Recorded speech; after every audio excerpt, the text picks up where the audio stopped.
Oh, hi guys. Wanted to try something different. Typically on the podcast, it's audio only, but I figured I'm going to share my face with the world, see what happens. Anyway, so this episode is going to be about thinking in four dimensions. So on this podcast, I spend a lot of time talking about things that I think very few people talk about whether or not the future is happening right now. If past and future exist simultaneously, they do. And things like, can you future self communicate with your past self? They can.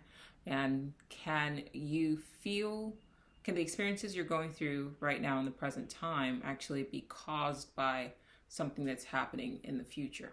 It can. But all of these sort of ideas require a different perception, a different way of viewing reality than we've been essentially programmed to see or to experience. And that's what's fun about this, because it's a different way of thinking. And when you start thinking in this way, it kind of frees your mind, and you kind of feel your mind expanding. And it's just kind of cool to get lost in that sort of new perception of reality. I started reading a book, so I'll look down occasionally, and what I'm looking at is my phone, because I take notes. And typically what you don't see when I'm, recording a podcast is like this, just making sure that I don't miss anything that I want to talk about. But I was inspired today by this quote, it was a quote that was cited in Neville Goddard's The Complete Reader. And I've mentioned this several times now. It's just my new favorite author. I go through, different phases of like favorite authors, and right now I'm really feeling Neville Goddard. And the book is called Neville Goddard, The Complete Reader. I would recommend you check it out. Skip the first chapter, because when I first started listening to it, I heard the first chapter, and there was a lot of like religious symbology in it, or symbolism, whatever, and it really put me off. And I remember listening to it thinking if he's gonna try to use the Bible or whatever to kind of draw me into his line of thinking, I don't know if I'm really engaged or ready for that. And but I'm glad I stayed on, because after that first one or two chapters, my mind was considerably blown. So if you sort of have life experiences that might cause you to sort of react to religious speech, I would say just skip it, and then you can always go back once you're done. So skip the first two chapters. After that, it's smooth sailing. But in the book, he quoted somebody else, another author, and the quote was, "You would not seek me had you not already found me. You would not seek me had you not already found me." That is, when I heard that the first time, it kind of threw me off, because I was just like, wow. Okay, what comes first, right? And I kind of, I've mentioned this before in previous episodes, but it's true. What really comes first? If we know that for real, the future exists right now, Google it. I mean, it is. It is what it is. It's not what we've been programmed, but it doesn't matter how we've been programmed. Obviously, everything we've learned from school or not learning was kind of bullshit, like Columbus, discovering America. So you really do we need to start unlearning a lot of stuff. And so part of what, I think that we should consider unlearning is our perception of time. Just because we perceive time being linear doesn't mean that it is. Just because and if it's not linear, then perhaps what we think of as cause and effect isn't what we think of either. So it's fun stuff to think about. But the idea of what you desire, right? What comes first? So I'll say the quote again. You would not seek me had you not already found me, right?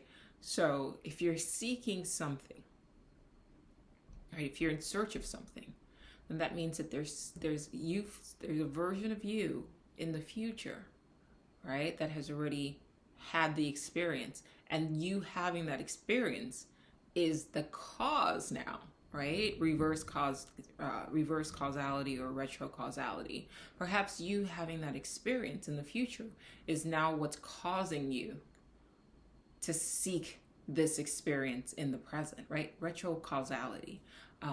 With time not being linear, it's just our perception that's linear. you do have to start maybe pausing and thinking of that. And does that maybe help you stay on the path of like pursuing a goal, right?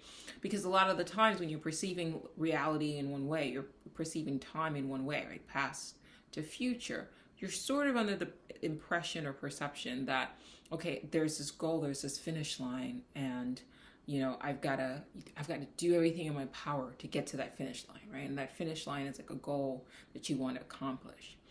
But what I'm saying is, what if that line is actually like a circle, right? And that you've already accomplished that. And that's the reason why now you're seeking to be on the path of accomplishing it. It's I want to say timey-wimey, wibbly-wobbly, and stay with me because I will kind of go on to explain, and probably beat to death the concept, giving various examples so that it sinks in. But I kind of want you to ask, like, what comes first? Is it the desire or the experience? Like, sit with that. Like, if you've ever had a desire for something, first of all, we talked about determinism and where do these sort of invasive thoughts come from, or where just thoughts in general comes from, or even ideas in general, like where do they come from, right? If you ever paused and thought about it, like you just randomly wake up with a desire to do this. There's I think Sam, can't think of his name right now, but he wrote a book called Free Will. Sam Harris is his name. And towards the end of the book, he was saying, what makes you desire? So of all the other times that you have a desire to lose weight, right? And of all the other times you've tried for years and you get on the path and then you get off, and you get on the path and you get off, and then eventually something happens and all of a sudden you're just like, nope, that's it, and I'm just going. And he's like, what is that thing? And why didn't you have it in your first attempt or your second attempt or your third attempt? Clearly, you're the same individual through time that wants to lose the weight, right? Or even with writing a book, right? You have a desire to write a book, but every time you sort of try, right, make an attempt, you get distracted, you get busy, life happens, and then one day something motivates you to get up and go write the book. And then the question is, what is that something? And why is it that day, as opposed to 2-3 years ago or a month ago, when you still kind of had the will to, right? Well, why was your will exercised at this moment in time, right? Typically when those kind of things happen, it turns out that everything kind of just tends to kind of fall into place, right? Like, let's say there's another book I'm reading right now. It's called, I'm looking it up so I don't, it's called Physics of the Soul by Amit Goswami. And he said something in the intro of this book, and what he said was, he started writing the first draft, or was about to publish the first draft of the book like in 97 or something like that, and then it didn't work out.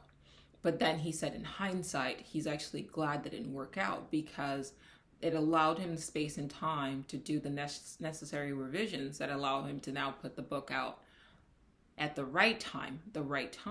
And it's sort of like, okay, what was the right time, right? Why was 97 the wrong time, right? Why was this the right time, right? So it's these sort of things that make you kind of pause and reflect. Like, if time is linear, then it shouldn't really matter what the right time or the wrong time is. Like, if you just have a decision and you decide to do something, then it should just sort of work itself out, right? Why is it all about timing? You know what I mean? Like, why is it more like, okay, you want something and it just doesn't seem like, or things are falling into place until you get to a certain day, right? And then all of a sudden on that day, all the things just start kind of falling into place. Why is that? For me, it helps to look at time more as a spatialized dimension rather than a line, right? Because then you start perceiving reality differently. And maybe the moments in time you want to think of more as locations in space, yeah? So, for example, say you want to drive from New York to California, right? Now, you've maybe never been to New York before, but you've never been to California before, but California is a real place. It exists, right? Because other people have been there. screen just went gray. Other people have been there, so you know that it's a place, it's a location in space. Okay, now you're not sure how long it's going to take you to get there. Some people have told you that they've gotten there, you know, in a certain amount of time. Some people have like flown there. Some people have driven there. But for you, you don't know how long it's going to take you. If you decide to drive, it's going to take a considerably longer amount of time than somebody who hops on a plane, right? And if two people decide to drive, depending on who they are, they might still get there at two different times. Like one person might get there, you know, in a day because they just get in the car and no matter what, they're just, I'm not stopping to do anything but pee and eat. Whereas some other people might be like, okay, well, that's a detour. Let me take this turn and see where that goes. Or let me check this out. Let me stop with some friends or whatever. So for everybody, it's different. But you know that it's a location that exists in space, right? Like California is a real place. You don't have to manifest it. And that's kind of how I perceive success. Okay? You know that success is a real place. Why? Because you see people who exist and are living successful lives, however you define success, right? So we tend to define success, in terms of, okay, this person's doing really great in their job or in the industry or whatever it is. But ultimately, you define how, what makes you successful and in what arena that is. But if you look around and you see people that are actually successful, then they have reached, right, a dimension in space or whatever. They have achieved success. So if it's possible for them, it's possible for you. If it's possible for them to achieve success, then it's possible for you. You don't have to manifest success as a thing, right? It's possible for everybody.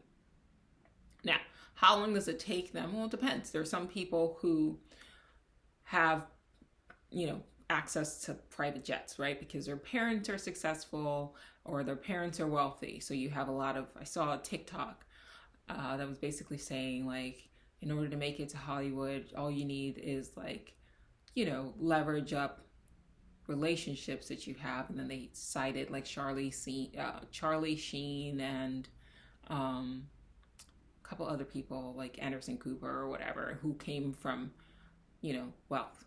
And so like it was easy for them. So it'd be the equivalent of, okay, they're trying to get to California and they hopped on a plane, a private jet even, to get to California. So it was easier for them.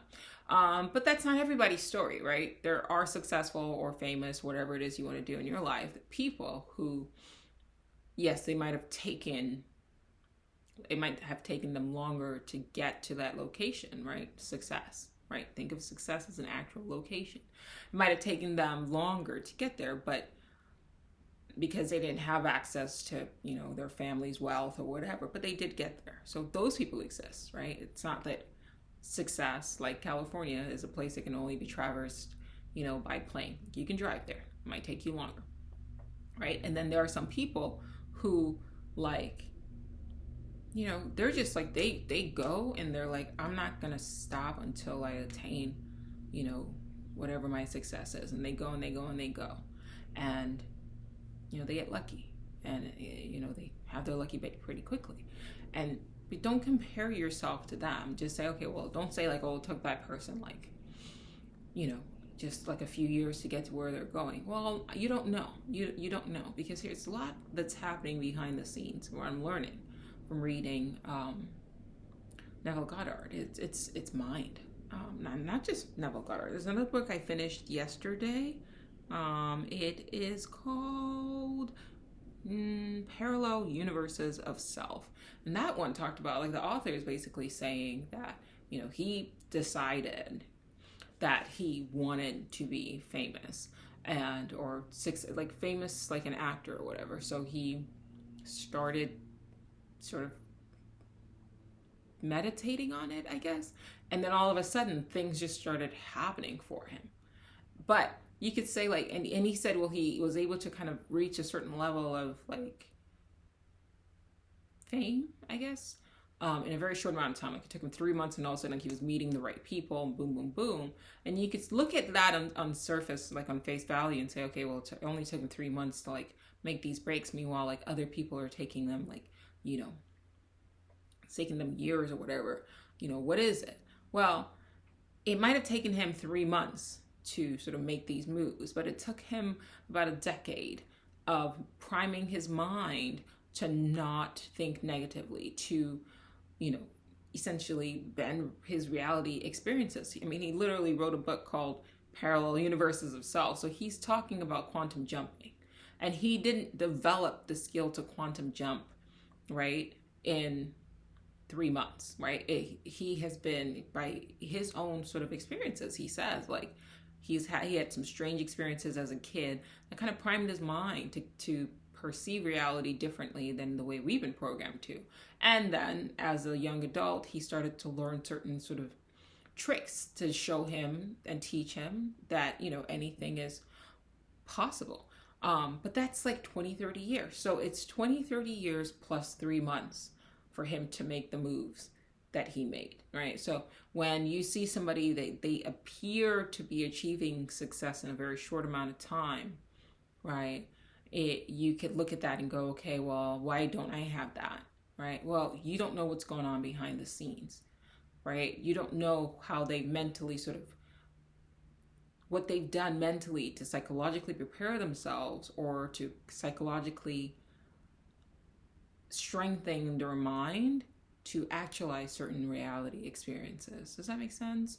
And that's really worth paying attention to. Not only that, then once again, we're programmed to look at life sort of in a linear fashion, but there's other things going on, right? Like you don't know what their future self, right, is doing, right? Because your future self can influence your past. Now you're hearing that and you're probably thinking like, wait, what does that mean? And I'm going to pull it. I had to write this down because this was wild to me. So in the Amit book, hold on one second, Amit Goswami book, Physics of the Soul, he said something in there that made me go, he said, and I quote, "Creativity is non-local in time.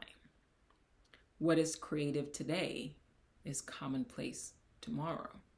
The unfamiliar today is familiar tomorrow. Ideas may be a borrowing of information from the future." When I say, like, as I was listening to that, I was like, whoa, what? Because once again, right, we're programmed to perceive reality in a linear way. Like even the fact that, okay, so past life regressions, right? People are like, I remember my past life. But that's still a restriction. You're still restricting yourself into viewing time as linear. Like the past is the past, right? And now you're present, and then the future doesn't exist. But that's not right. That's wrong, right? All of time exists at once. So if you can remember your past life, and I've talked about this throughout my podcast, right? I've talked about, I've mentioned books, check out my previous episodes, guys. But I've mentioned books about people who have remembered their past life through reincarnation, right? Young children who, literally 96 to 98% accuracy of remembering like who they were in previous lives. Like I talked about like an actor who reincarnated into a child. I remembered like 95% of like his life, down to like names, where he lived, the name of his wife, the name of his kids, who he was, how he died, at the age of what he died. This was somebody else, theoretically, right? Like, or not theoretically, but like we're supposed to believe, okay, this is just a brand new person, clean slate, consciousness is clean, but it was a child. But from a very young age, this young boy remembered who he was. And there's lots of examples of this. Do searches. I mean, there's books on it. I'm trying to think of the Life Before Life. I don't remember the author's name. I think it's Jim something or another, but the book is called Life Before Life, and it's worth checking out because it was a doctor who went through and actually investigated cases, scientifically, of children who remember their past lives. But that's what I'm saying. Like, why are we drawing the line at, okay, past life? If you can remember your past life, then why can't you remember your future life? Like I've talked about your future self in the same timeline within your same, within the same incarnation, right? Communicating with your future self, right? Through intuition, through deja vu, or whatever. But why are we even limiting it to just this avatar, right? What about your next incarnation, right? To think about all of the things, all of the thoughts, dreams, ideas, concepts that we are bombarded with on a daily basis, right? That are just kind of coming through our minds like a radio, right? All these signals that are just kind of being pinged, right? Where are they all coming from, right? Could they be coming from your future self? Could they be coming from a future incarnation? I thought to myself, it would have been interesting. There was another example of a young boy. I think his name was like John the Third or James the Third. I can't remember which one. I think it was James.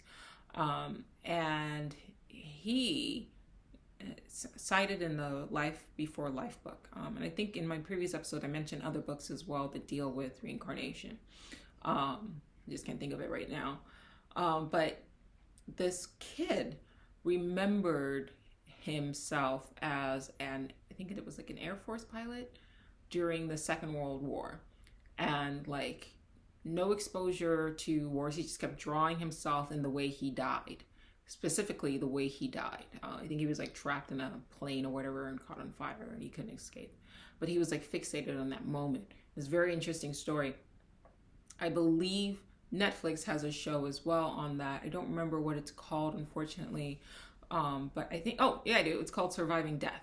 And there's a couple episodes on there that I was like, when they were dealing with like seances and stuff like that, I wasn't really crazy about. But on that same series, they interviewed this kid and they did a really great job of like showing everything, like his drawings and, you know, his memories and it was wild. But if that doesn't convince you that something else is going on, I don't know what will. And honestly, I don't know why you would want to perceive reality the way we've been conditioned to conceive reality, where you're just nothing and then you're born and you're a flame and then you extinguish and that's it. I think that's bullshit. And I don't know why one would want to perceive life like that, because it's not true and it's extremely limiting, right? Like in my previous episodes, I talked about the placebo effect and the nocebo effect. Imagine how much more powerful would we as a race, right, like humanity, would mankind be? Have we been, instead of going to school to learn like bullshit that, you know what I mean, like it's not even factually true, right? We're going to like, I just had like a thought of like X-Men, right? Mutant training school. But no, you're in school and you're actually taught the power of the mind's ability to heal, right?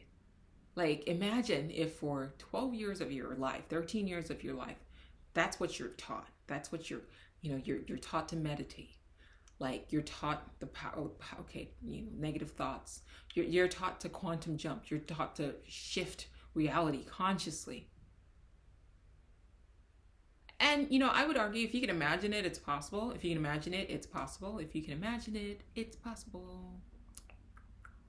So if I can imagine it, there's got to exist some world, some parallel world where mankind is actually doing just that. Where from childhood, a person is born and they're taught to remember their past lives, right? Like these concepts are actually taken seriously. Look, if we presently live in a society right now where a pretty large percentage of the population believes that, believes in talking snakes and pregnant virgins. And so I'm not, knocking that. That was my background, okay? Like that was my first religious sort of experience because my parents were Christian.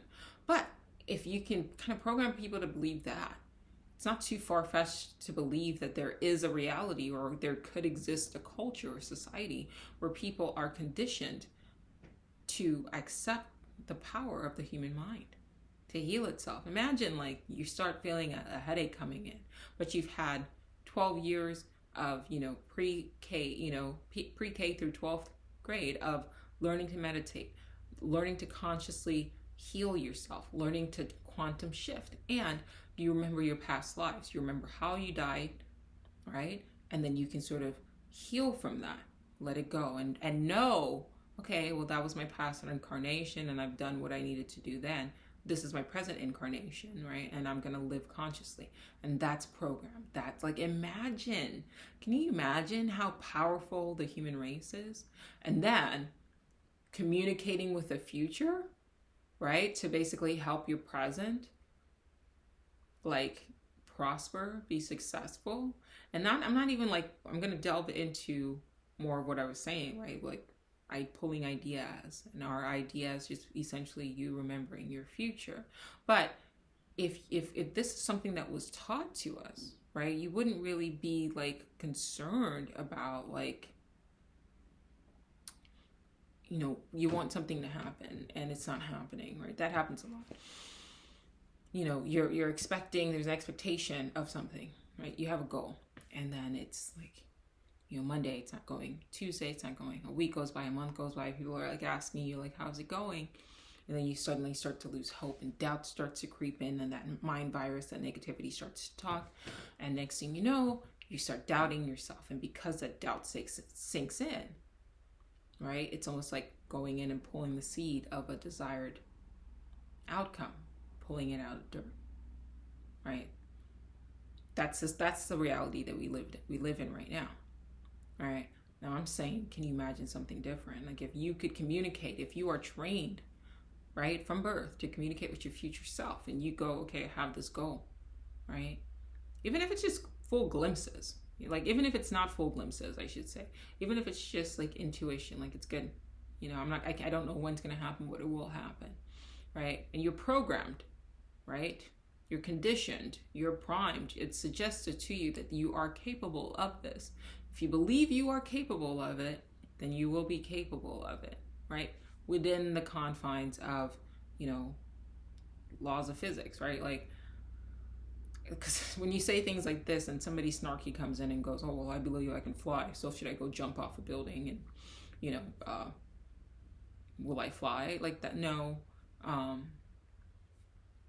because that's not a law, right? If you looked around and saw human beings flying, right, then sure.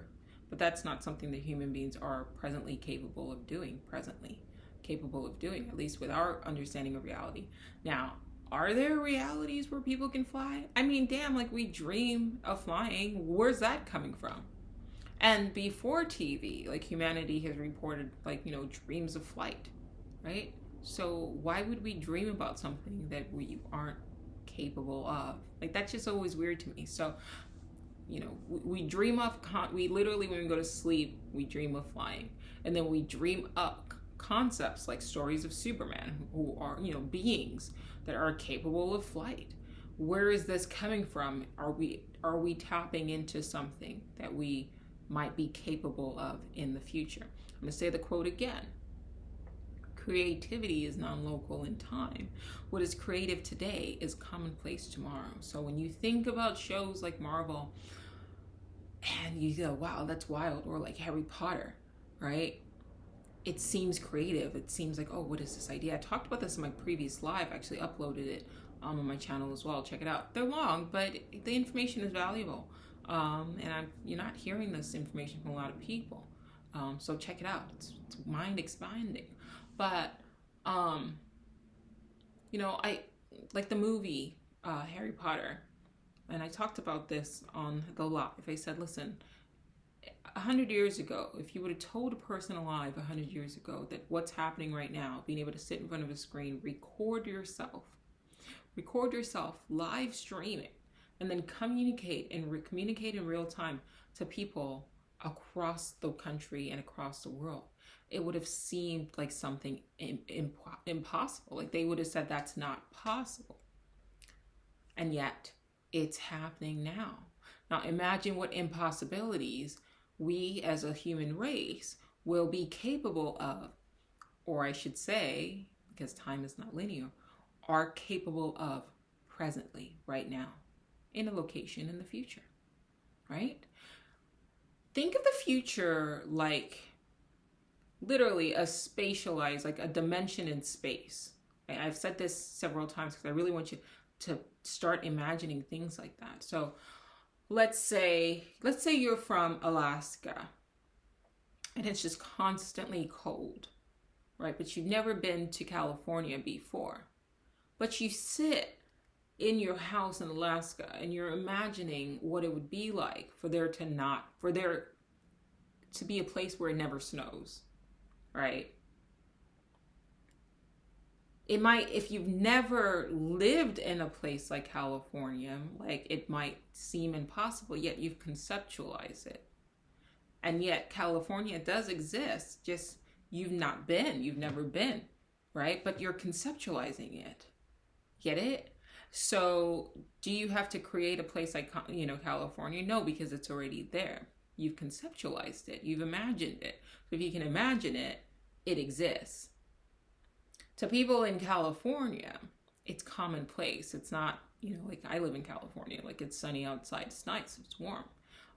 And where I live, I mean, are there parts in California where it snows? Yes.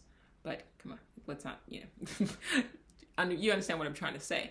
But for people who live in California, like this, we take it for granted. It's commonplace. But for somebody who lives in Alaska, it's like, oh, I can't imagine what it would be like to live somewhere warm, right? So what I say is like, oh, I want you to think of ideas as sort of conceptualizing commonplace occurrences that are happening or occurring in a dimension right now called the future that exists right now. So when you sit and things come to you, where are they coming from, right? I use the analogy of your mind sort of operating as a radio, picking up these signals, right? If you can pick up signals in sense of like intuition or just even energy from other people, why wouldn't you be able to pick up signals from not only yourself in the future, not only your future self in this avatar, but even perhaps future generations or your future incarnations? It's your same consciousness. It's the same, right? Just like the kid who reincarnated or who was a reincarnation of the pilot. It's his consciousness was the same. It just jumped from avatar to avatar. So your consciousness is the same. It's the same towards the end of your life in your present avatar, but it's also the same consciousness that is living in the year 2400 right now. Can you communicate with that person? I'm arguing that theoretically you can. If you can remember your past life, right? We call that past life regression or whatever. You can also, I believe, remember. If you can remember the past, why can't you remember the future? If time's not linear, we're stuck on, okay, I can remember my past life, but why can't you remember your future life? Where do you think ideas come from? What do you think the concept of even sci-fi, where people sit and they say, oh, these ideas just come to me. Where are they coming from? Right? Like, I love Star Trek because it's like, Gene Roddenberry was a genius, but was he a genius? Or how do we define genius? Did he come up with these things? Because if you watch a lot of the old episodes, it's like he was almost predicting a lot of the technology that we are utilizing now and will utilize in the future. So was he creating this? Ask any creator, myself included. There's a painting in the back, right? Did you create this? No. I sat down and I painted. I sat down to paint and I just did the work. I put the time in. But I was just really pulling images from the ether or from the Akashic records, and I'm putting it on canvas. And I kind of talked about this before, actually previous episode. I used The Sims as an analogy. I said, when you sit to play The Sims and you choose a character that is like an artist, yeah?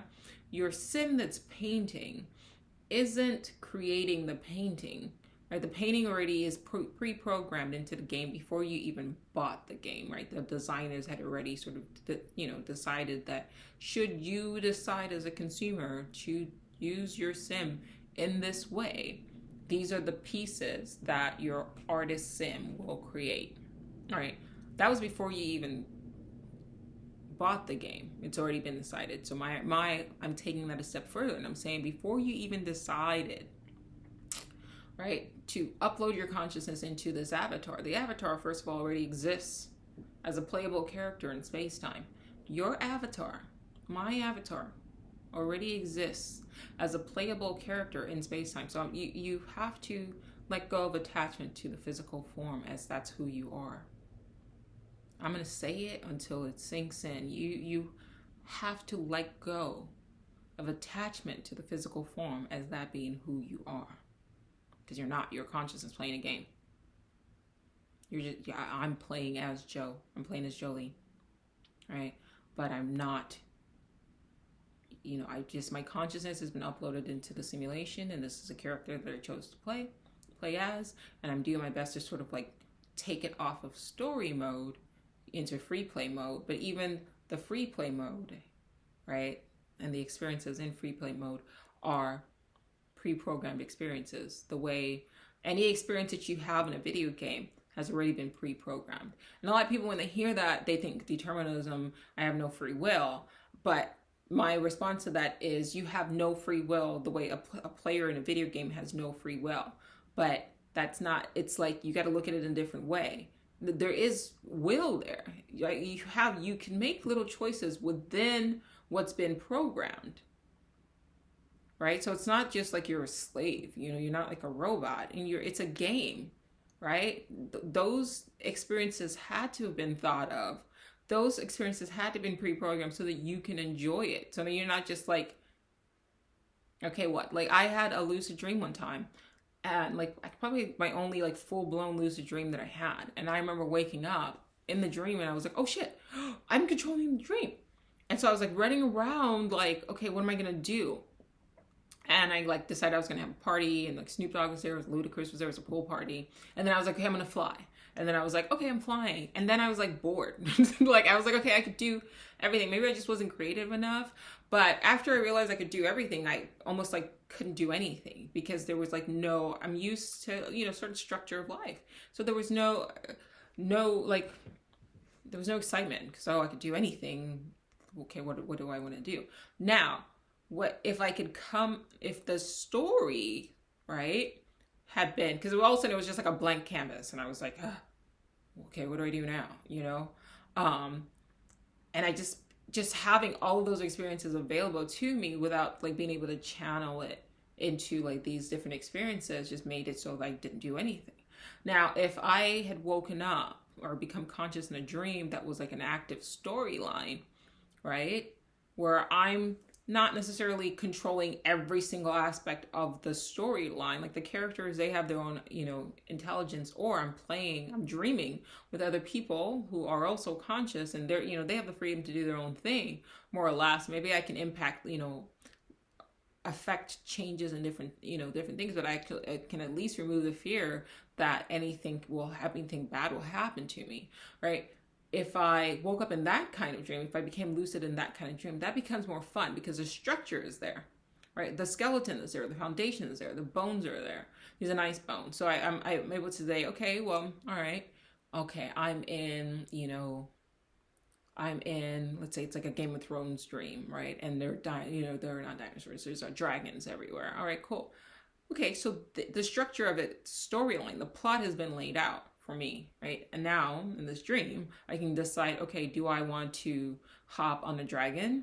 You know what I mean? Or do I want to go and, kill some, walkers, White Walkers, right? So now it becomes more fun, right? So the storyline, I could take a look at it. I can sit back and go, okay, well, I don't have any free will because the storyline has already been laid out for me. But that's actually more enjoyable, in a way, because then the choices that you make, they're pre-programmed in a way, but it allows you to kind of enjoy the experience, as opposed to just having it be like a blank slate. And then you have to come up with everything. And now you have to control those characters and control those characters. So I've had some people say that to me. It's really kind of off-putting, where people kind of say, oh, okay, this, I create reality and I manifested you. No, you didn't. Like that solipsism where, your consciousness is the only consciousness that exists and everybody's like a pawn in like your dream. No, they're not. This is an MMORPG. It's a collective, It's a collective game. Are there some NPCs running around or philosophical zombies walking around? Yes, right? And I mean that not in a derogatory way. There's just some people who are right now anyway controlled by the simulation. But at any point in time, a consciousness can shift, can jump, right? From a parallel universe. Somebody can quantum jump into that body and then take it over, and then they become conscious, kind of thing, right? So man, one day I would love to just sit down and really from beginning to end break down my perception of reality and explain everything. It's gonna happen one day. Just slowly building up, building up the YouTube and the listeners. I know that this information tends to be kind of like heady, like some people are just like, oh wow, like it's hard to wrap my mind around. But I think once you start wrapping your mind around, it's fun.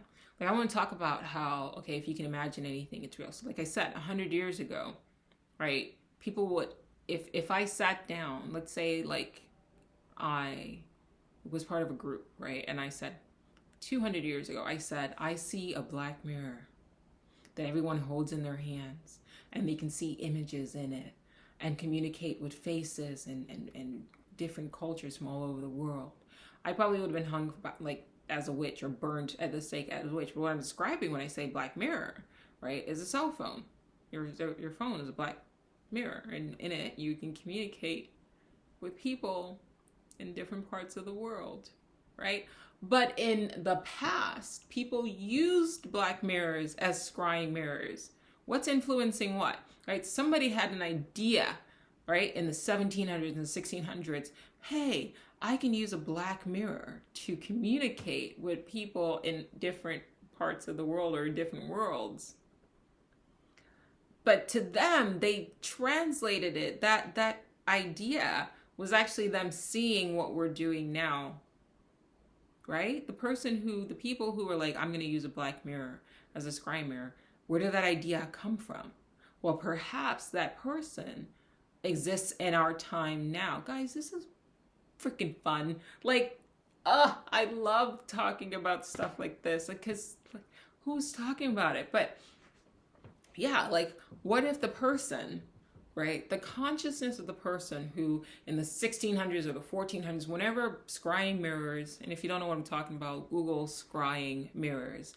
There were black obsidian mirrors that people like would use in spiritual practices to communicate with spirits or see other faces in a different world, right? But what if the consciousness of the person who came up with the idea of scrying mirrors actually exists right now and is using a cell phone, and just the image got translated or transcribed through time to the 1400s, and this person literally looked while they were looking at the phone, right? They're having a FaceTime conversation in 2021 with their friend, right? Their past incarnation in 2100, or I'm sorry, 1200, the year 1200, saw that same image, saw a face, and goes, oh, there's this black mirror thing that you can see faces and then communicate with. And they use their understanding of reality at that time to use that, and then their belief in it, they use that to manifest like tulpas or whatever. I've talked about tulpas. If you don't know what tulpas is, Google it, Tulpa. That's a thought form that is literally created by your belief in it. Like, the mind is wild, okay? So like, all of the stuff that you're thinking about now, like one day, like sit and like write your ideas down, right? It's always funny to me when people are like somebody will have a great idea, and then they'll go and tell their friends about it, and then their friends go, that's a dumb idea, and then they just don't do anything with it. Respect your ideas, right? That you're not the originator of the idea. There's something about your mind that perceived a particular reality, and you're seeing like something, you're picking up on something. Write it down and share it. Make it so, because you could be the person that kind of influences the future, or you could be presently being influenced by your future self. Like it's a thing. Get it? Like I'm trying to draw for those of you who are not watching the videos, I'm trying to draw the infinity 8, right? The sideways 8. But Like, stop thinking about time linearly. Start thinking about time in 4 dimensions. I'm going to say it again. Creativity is non-local in time. What is creative today is commonplace tomorrow. So you sit and Harry Potter. Because the first thing I said to my cousin, I was like, Harry Potter, it's got to be real on some level, some when. And he was like, how is Harry Potter real? I said, look, there is a book called Future of the Mind. I believe it's Future of the Mind. I mentioned it before. Michio Kaku, one of my favorite authors.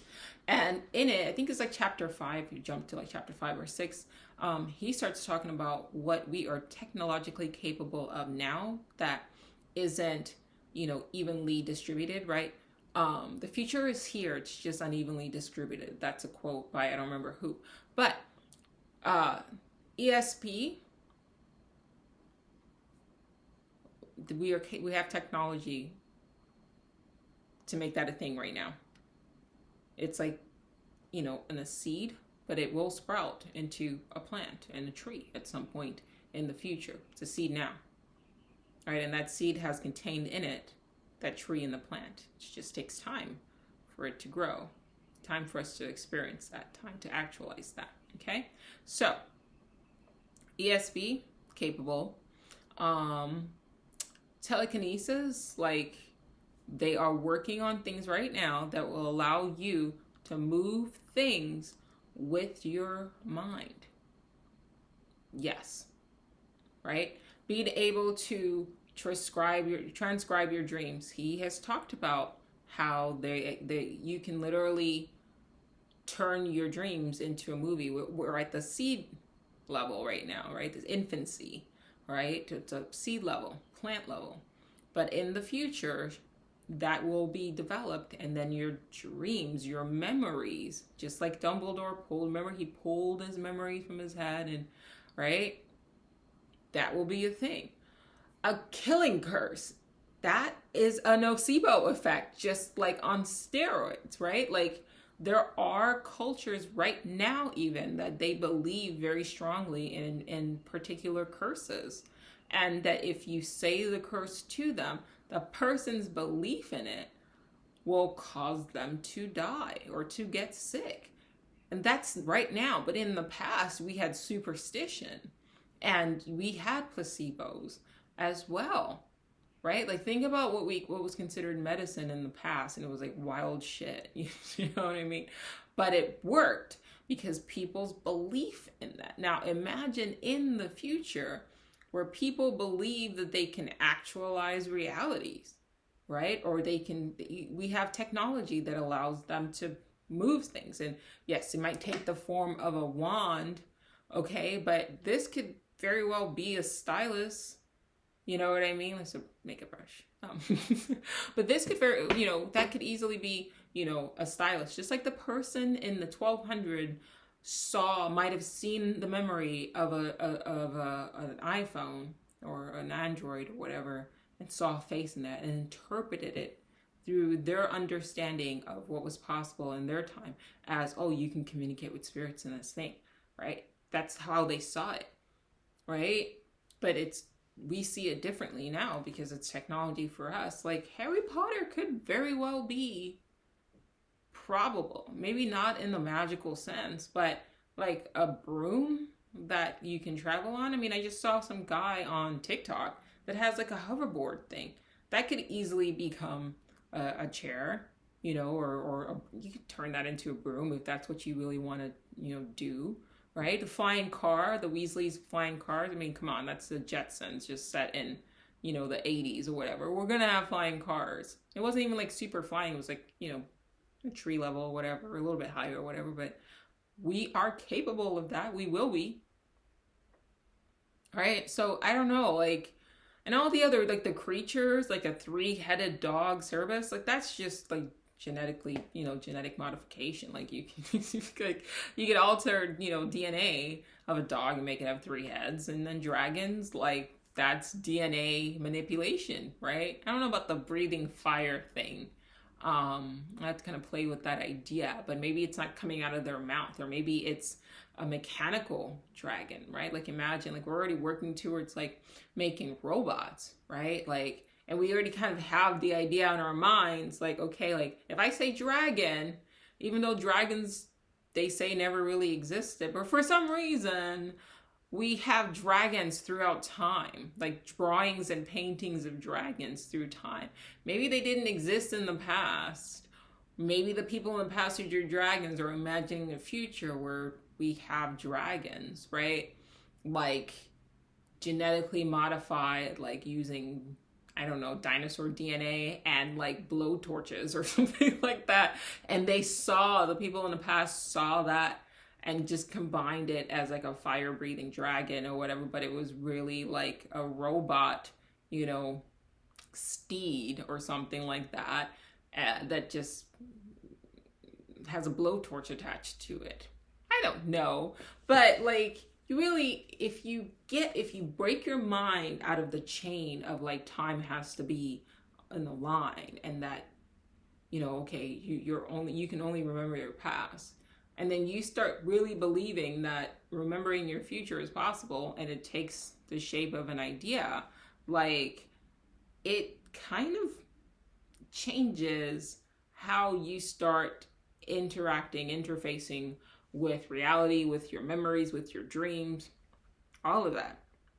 Because another thing too, I'm reading my notes, but another thing too is, you start to, there's sometimes, and I'm bad about this, I'll have a dream, and then I will like wake up from the dream and I'm like, that's really weird. Like I had this one dream that, I don't know, somebody just like changed form from like a man to like a woman, or a man to a woman. And they did it in an instant. And I was like, that's weird.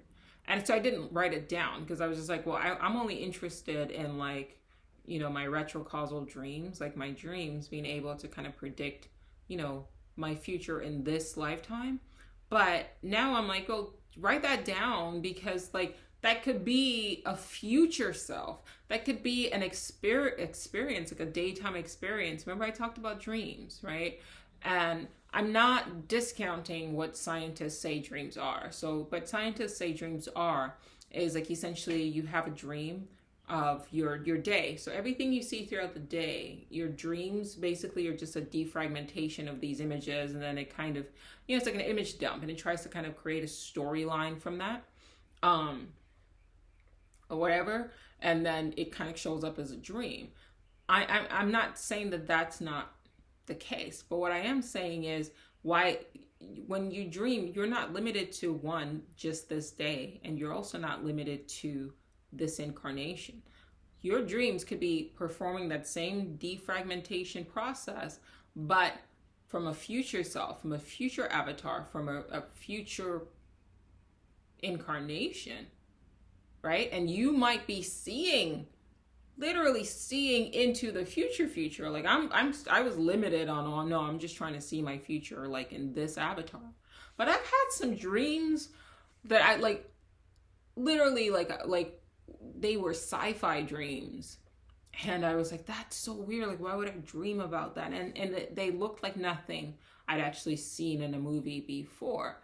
But then how do I know, I'm not watching some movie, like I'm not dreaming of some movie that I will see in the future?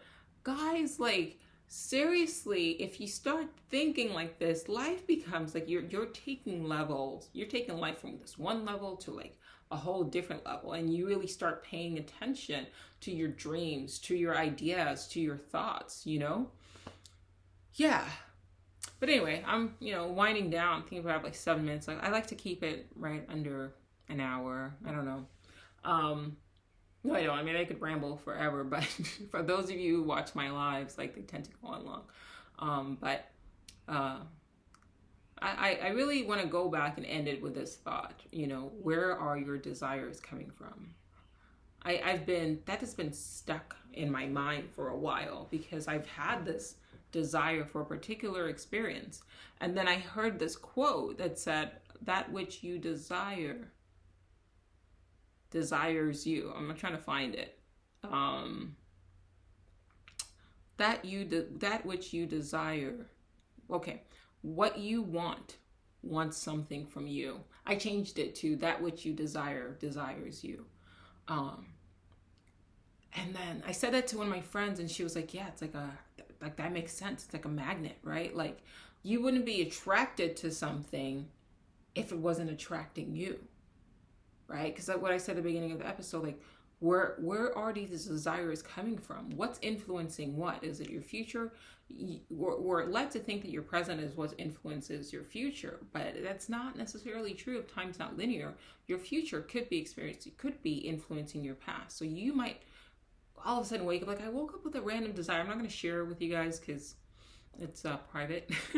But I will say, like, I woke up with this desire for something, for a particular experience. And I was like, where is this coming from? And it didn't make sense to me because it didn't fit my personality or what I might, that at least the personality of this avatar.